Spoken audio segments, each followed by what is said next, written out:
জাতির জনক বঙ্গবন্ধু শেখ মুজিবুর রহমানের ডাকে সাড়া দিয়ে ১৯৭১ সালে মুক্তিযুদ্ধে অংশগ্রহণ করে দেশে স্বাধীনতা ফিরিয়ে এনেছেন ভারতে প্রশিক্ষণপ্রাপ্ত ৩ নম্বর সেক্টরের রণাঙ্গনের বীর মুক্তিযোদ্ধা মোহাম্মদ গিয়াসউদ্দিন মোল্লা। মনে রাখবা, রক্ত যখন দিয়েছি, রক্ত আরো দেব, এদেশের মানুষকে মুক্ত করে ছাড়বো ইনশাআল্লাহ।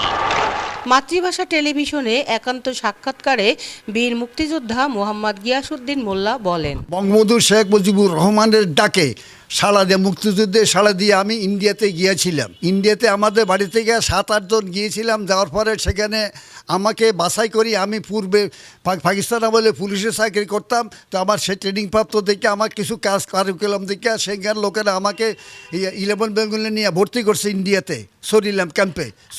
সরিলাম ক্যাম্পের থেকে বাছাই করে আমাকে সোত্তাখোলা ক্যাম্পে নিয়ে গেছে। সোত্তাখোলা ক্যাম্পে ট্রেনিং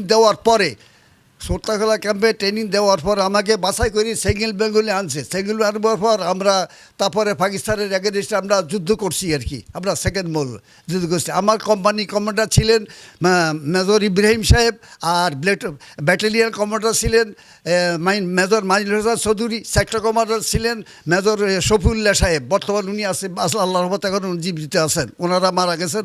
ওই সাহেব মেজর মাইনুল সাহেব মারা গেছেন। তবে ওনার ডাকে গেছি আমরা। বঙ্গবন্ধু ডাকে যুদ্ধ করছি, সেই সব কোনো ভাতা টাতার কোনো কথা ছিল না। আমরা যুদ্ধ করছি, দেশ স্বাধীন করেছি, সোজা কথা। মাননীয় মন্ত্রী মহোদয় সাহেব এবং যাদের কাছে গেছি তারা সেখানে আমাদের সঠিক ঠিকানা পায় নাই বিধানে তারা আমাকে তালিকাভুক্ত করতে তারা এগ্রি না।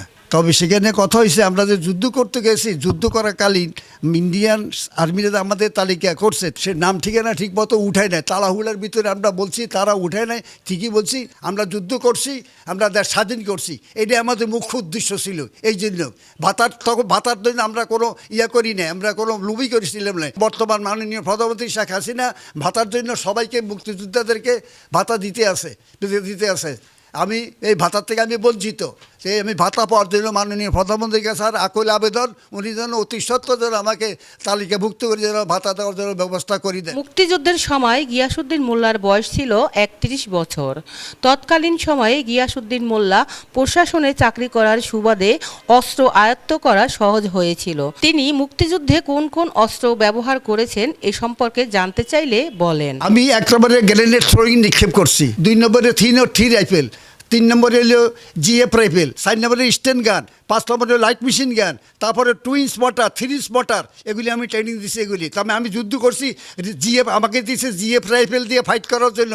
এই জিএফ রাইফেল দিয়ে অ্যান্টি ট্যাঙ্ক মাইন্ড উড়ান যায়, বাস, ট্রাক, জিপ, লঞ্চ এগুলি উড়ান যায় জিএফ রাইফেল দিয়া। বুলেট দিছে, একটা বুলেট অত লম্বা, 4টা বুলেট দিছে আমাকে। আর এমনি বুলেট দিছে ফাইটিং করার জন্য আর কি। 3 রাইফেলের বুলেট আর কি, বুলেট দিছে, এগুলি ফাইট করছি আর কি। অত শত এই 2 রাতে আমি 200-300 বুলেট শেষ করছি। কিন্তু ওইখান থেকে একটা মারছি, একটা মানে ওই জিএফ রাইফেলের একটা বুলেট মারছি, লঞ্চ পড়ে গেছে গিয়ে লঞ্চ। ইউনিয়ন পরিষদের প্রত্যয়ন, ইউনিয়ন কমান্ডারের প্রত্যয়ন, উপজেলা কমান্ডারের প্রত্যয়ন পত্র, বাংলাদেশ মুক্তিযোদ্ধা সংসদ চাঁদপুর জেলা কমান্ডার প্রত্যয়ন পত্র, 2 নং ইস্ট বেঙ্গল রেজিমেন্ট এর প্রত্যয়ন পত্র, মুক্তিযুদ্ধ বিষয়ক মন্ত্রণালয়ের সাময়িক সনদপত্র, 3 নম্বর সেক্টর কমান্ডার সাবেক সেনাপ্রধান শফিউল্লাহ বীর উত্তমের প্রত্যয়নপত্র, মেজর জেনারেল অব মোহাম্মদ আজিজুর রহমান বীর উত্তমের প্রত্যয়নপত্র সহ যথেষ্ট দলিল দস্তগীর থাকার পরও পাচ্ছেন না মাননীয় প্রধানমন্ত্রী শেখ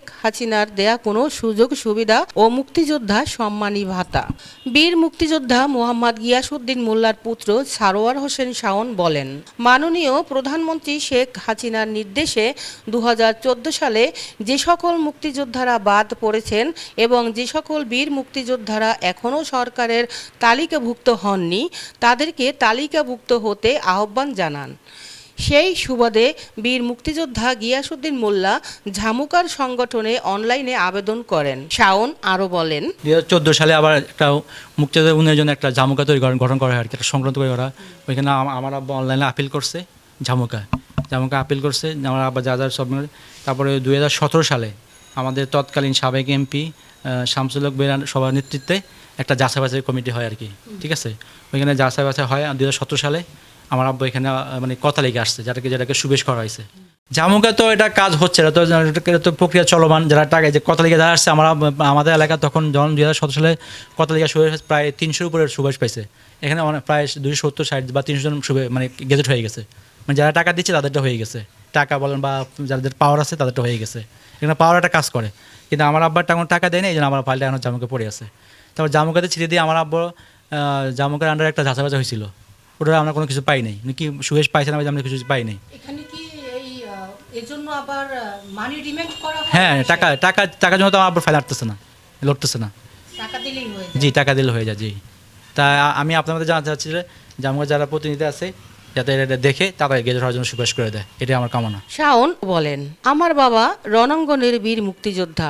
যেহেতু মাননীয় প্রধানমন্ত্রী শেখ হাসিনা বীর মুক্তিযোদ্ধাদের জন্য একটি সুযোগ সুবিধা দিচ্ছেন, সেক্ষেত্রে আমরাও সুযোগ সুবিধা থেকে বঞ্চিত হতে চাই না এবং যে সকল বীর মুক্তিযোদ্ধাগণ বঞ্চিত হয়েছেন তাদের যথাযথ মূল্যায়ন করা হোক, এটাই আমার আহ্বান। আমার বাবার তো আসলে মানে বয়স হয়ে গেছে, তো উনি কথায় গুছিয়ে বলতে পারে না। তা আমার মাননীয় প্রধানমন্ত্রীর কাছে আকুল আবেদন এবং মুক্তিযোদ্ধা মন্ত্রীর কাছে আকুল আবেদন, আর জামুকা যারা প্রতিনিধি আছে তাদের কাছে আকুল আবেদন, তারা দেখে যাতে এটা দ্রুত সুবেশ করে দেয়। যেহেতু আমার আব্বু কত লেগে সুবেশ পাচ্ছে, সুবেশ ওনার বাকিগুলো হয়ে গেছে, শুধু আমার আব্বারটা হচ্ছে না।